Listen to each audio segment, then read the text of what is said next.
Before we get started, please help me out and subscribe to my channel. It'll help me and encourage me to continue delivering high-quality content. Okay, so here's how you create a digital frame using Photoshop. You're going to open up your image in Photoshop. Then I'm going to go ahead and double-click on the background here. This will turn the background layer into a normal layer. Next, I'm going to go to Image and select Canvas Size. In the Canvas Size window, you'll see an option that says Relative. You want to make sure that is checked. And we're going to change the drop-down menu here to inches. And my intention here is to make a 3-inch canvas surrounding the image. So in the width section, I'm going to click 3. And in the height section, I'm going to input 3 as well. Click OK. So we have the area around the image that will be our frame. The next thing we want to do is create a adjustment layer called Solid Color. And we're going to go ahead and just, for now, just change it to that color. And I'm going to move the color fill or the solid color layer underneath the image. Now we can adjust the colors to taste. And I'm going to go with something like that. Now that's a very simple frame. But what if you want to add texture to it?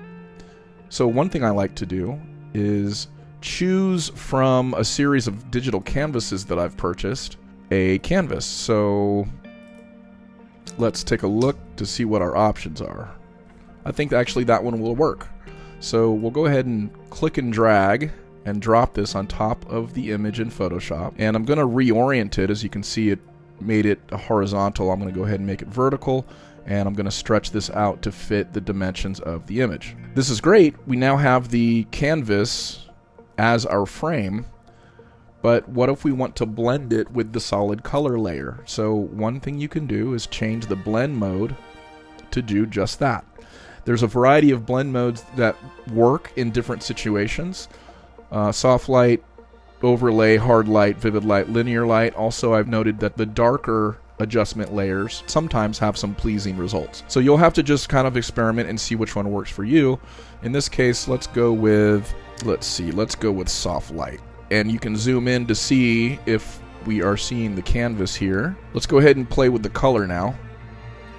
Because as you saw, the added canvas does affect the color. So now that we're brightening up it, you can see the canvas a little bit better. I'm going to go ahead and change this actually to a different mode. Darken actually seems to look pretty decent. We can see a little more of the variety of colors and the gradient, the color gradients changing, the textures. So there you have it. I think that will work. Okay, so you have options for a simple layer like that or a simple frame like this, or adding a canvas will give your layer or give the frame a little more texture. You can pick up digital canvases like the one that I used at places like Inky Deals, for example. Hope that helps, everyone. Have a good one. We'll see you next time.